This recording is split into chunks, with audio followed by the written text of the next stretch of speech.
श्री कृष्ण के जीवन से हमें यह शिक्षा मिलती है कि रिश्ते केवल खून के नहीं होते, बल्कि प्रेम, विश्वास और कर्तव्य से भी जुड़ते हैं। मित्रता, मातृत्व, प्रेम, निष्ठा और धर्म के प्रति उनकी निस्वार्थ भावना हमें यह सिखाती है कि सच्चे रिश्तों की बुनियाद अपनापन और त्याग होती है। श्री कृष्ण का प्रत्येक संबंध हमें जीवन में रिश्तों का महत्व और उन्हें निभाने की कला सिखाता है। इसी विषय से संबंधित श्री कृष्ण की कहानी मैं आपको सुनाती हूँ। प्राचीन समय की बात है, जब द्वारका नगरी में भगवान श्री कृष्ण अपने प्रियजनों और परिजनों के साथ निवास कर रहे थे। वे केवल एक राजा ही नहीं, बल्कि प्रेम, करुणा और धर्म के प्रतीक भी थे। उनका जीवन हमें सिखाता है कि रिश्ते केवल खून के नहीं होते, बल्कि स्नेह, विश्वास और कर्तव्य के भी होते हैं। द्वारका में एक वृद्ध ब्राह्मण निवास करता था, जिसका कोई परिवार नहीं था। वह हमेशा भगवान श्री कृष्ण के प्रति भक्ति रखता और अपने जीवन की कठिनाइयों को ईश्वर की कृपा मानता। एक दिन वह महल के द्वार पर पहुंचा और श्री कृष्ण से मिलने की इच्छा प्रकट की। जब श्री कृष्ण को पता चला कि वह एक वृद्ध ब्राह्मण उनसे मिलने आया है, तो वे तत्काल राजमहल से बाहर आ गए। उन्होंने ब्राह्मण को प्रेम पूर्वक गले लगाया और पूछा, कहिए मुनिवर, मुझे दर्शन देने का सौभाग्य कैसे प्राप्त हुआ? वृद्ध ब्राह्मण भावुक हो गया और बोला, हे प्रभु, मेरा जीवन कठिनाइयों से भरा है, परंतु मैंने कभी किसी से शिकायत नहीं की।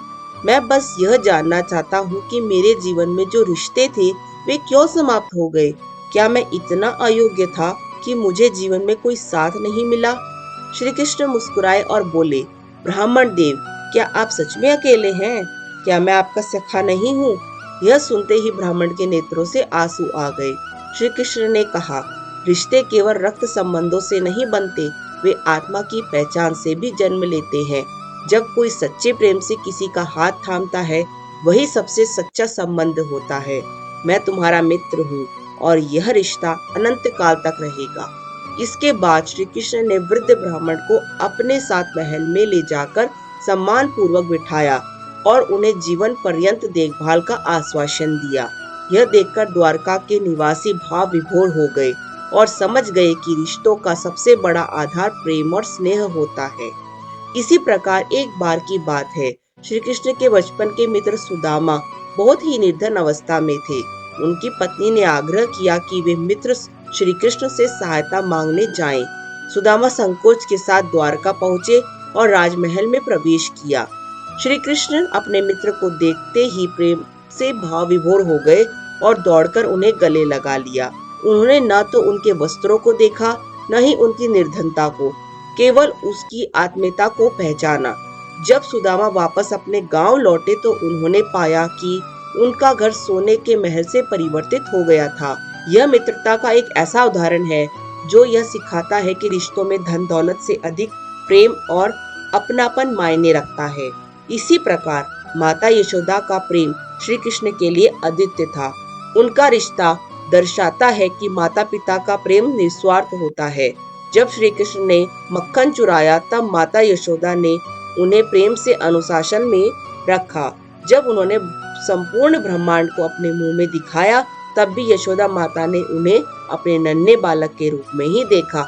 यह सिखाता है कि माता पिता अपने बच्चों को प्रेम और अनुशासन दोनों से संवारते हैं। इसी प्रकार श्री कृष्ण और राधा का प्रेम अलौकिक था। उनका रिश्ता यह सिद्ध करता है कि प्रेम केवल अधिकार या साथ रहने का नाम नहीं, बल्कि आत्मिक जुड़ाव का प्रतीक है।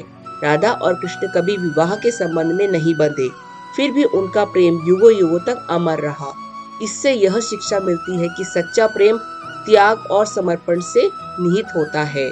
इसी प्रकार महाभारत के युद्ध में श्री कृष्ण ने पांडवों को मार्गदर्शन किया, लेकिन वह स्वयं युद्ध में हथियार नहीं उठाएंगे। उन्होंने अर्जुन को गीता का उपदेश दिया और समझाया कि कर्तव्य सबसे बड़ा धर्म है।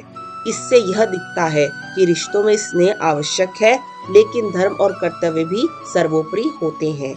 इसी प्रकार कर्ण, जो कि कुंती के पुत्र थे, लेकिन उन्हें दुर्योधन ने अपने मित्र के रूप में अपनाया। श्री कृष्ण ने उन्हें उनकी सच्चाई बताई, पांडवों का साथ देने का सुझाव दिया, लेकिन कर्ण ने मित्रता के प्रति अपनी निष्ठा को सर्वोपरि रखा। यह दर्शाता है कि सच्चे रिश्ते केवल लाभ हानि से नहीं, बल्कि निष्ठा और समर्पण से चलते हैं।